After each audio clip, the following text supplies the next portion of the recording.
Hello everyone, welcome to your class. आज की इस क्लास में हम कॉम्प्रीहेंशंस सॉल्व करना सीखेंगे।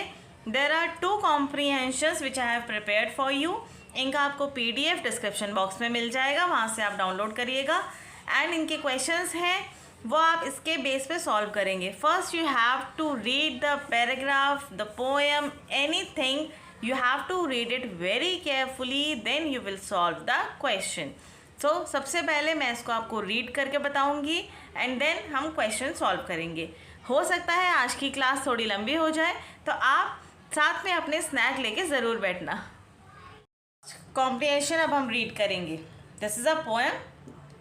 इन front of father's house was a children's park where we ran, played, and heard the songs of the lark. On the soft green grass, we often lazed and rolled. Under the shade of trees were many stories told. जो poet है, poem जिसने ये लिखी है, वो क्या बोल रहे हैं? उनके फादर हाउस के सामने क्या था? एक चिल्ड्रन पार्क था।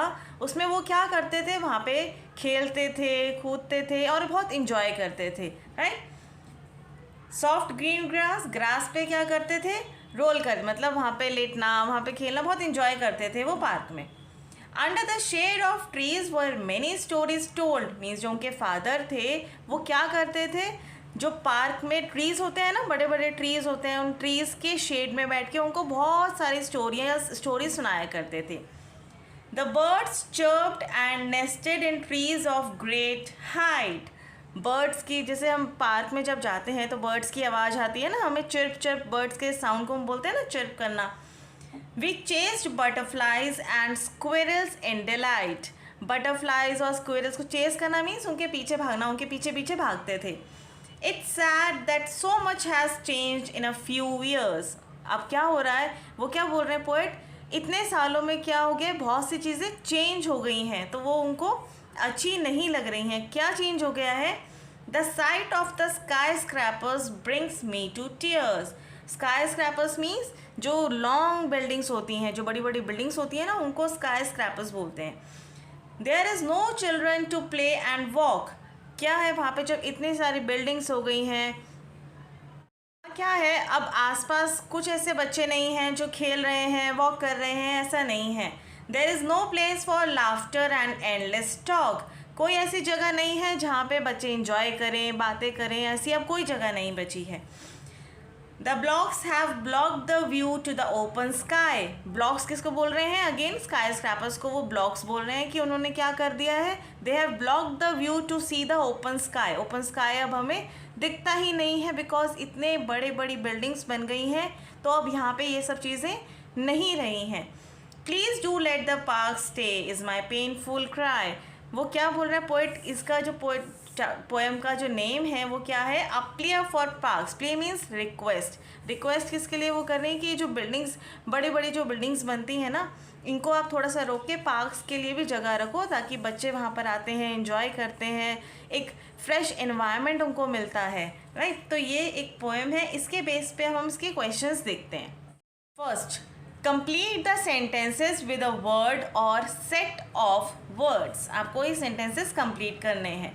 When the poet lived with her father, she would often visit dash. Poet जब अपने फादर के साथ रहते थे वो कहाँ जाती थी? Children's park. वो कहाँ जाते थे?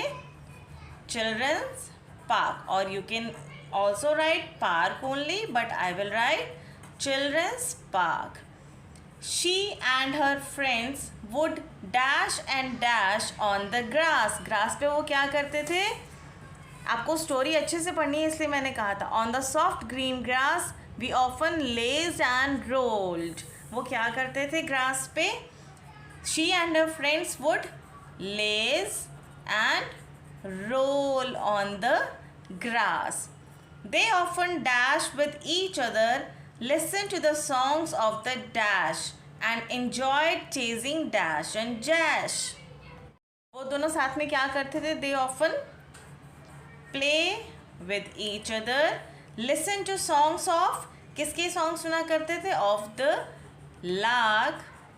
एंड एंजॉयड चेजिंग, किसको चेज करते थे, किसको पकड़ते थे? Butterflies and squirrels. आपको स्पेलिंग्स की इस चैप्टर में, इस क्वेश्चंस में आपको हेडेक लेने की ज़रूरत नहीं होती है, बिकॉज स्पेलिंग्स आपको सारी पैराग्राफ में से ही मिल जाती हैं। Next, the poet is sad because dash stand in place of the parks now. Why is the poet sad? The poet is sad because skyscrapers, क्या हो गया है? Skyscrapers stand in place of parks now. Parks की जगह पे अब क्या हो गए हैं? स्काई स्क्रैपर्स रहने लगे हैं। There is no place for children to, किसके लिए नहीं है? बच्चों के लिए जगह नहीं है। किस चीज़ के लिए नहीं है? To play, walk and laughter. You can write laughter.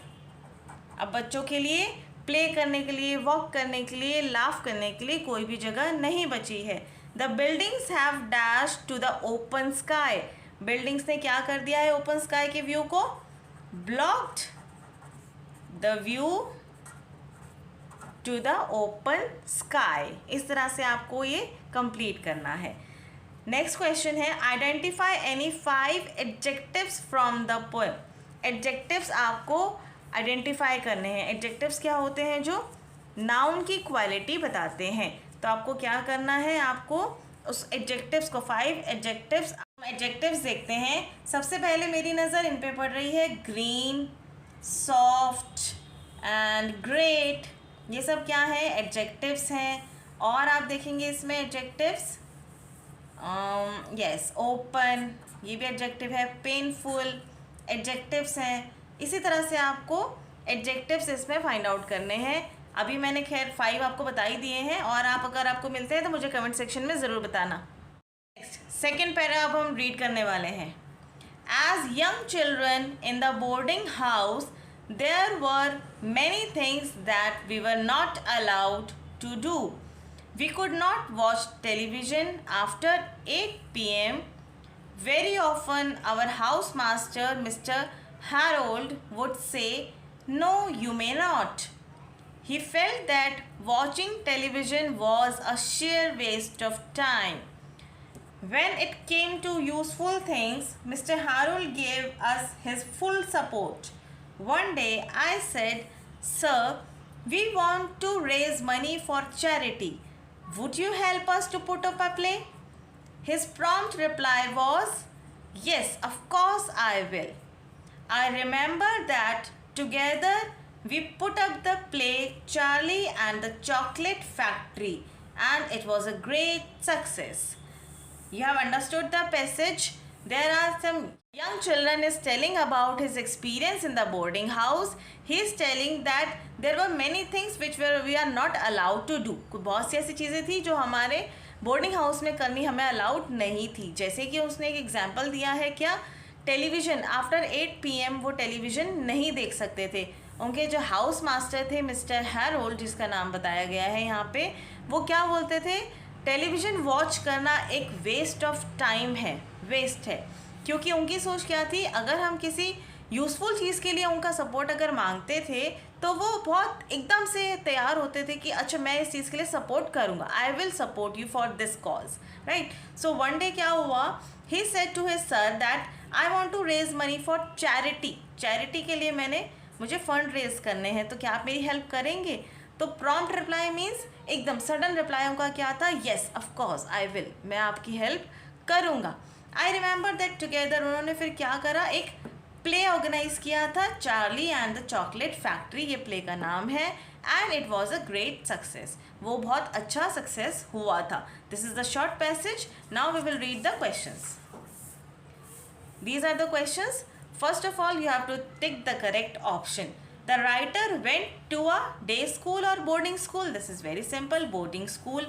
The house master wished to discipline the children or trouble the children.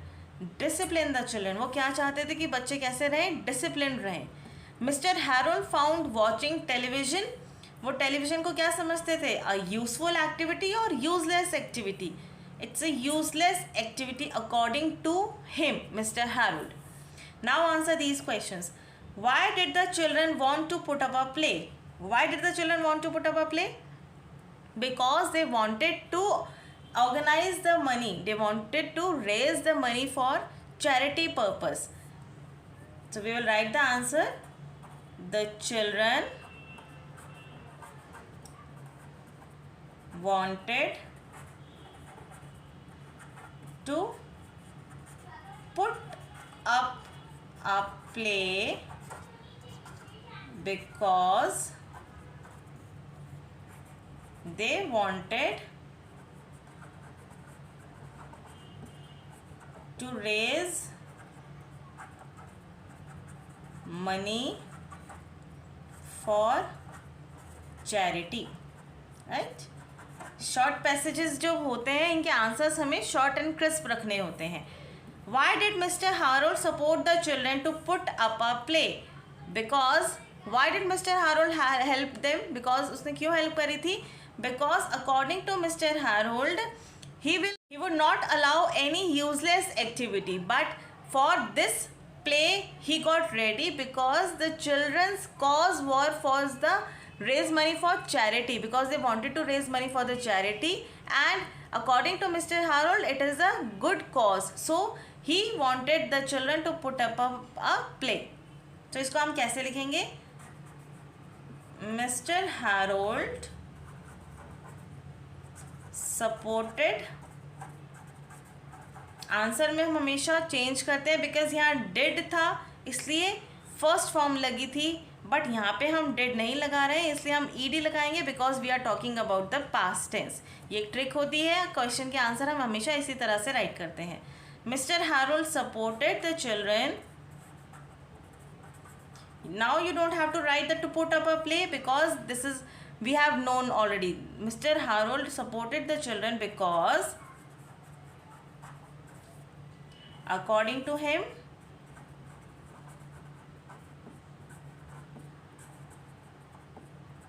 it is a useful activity.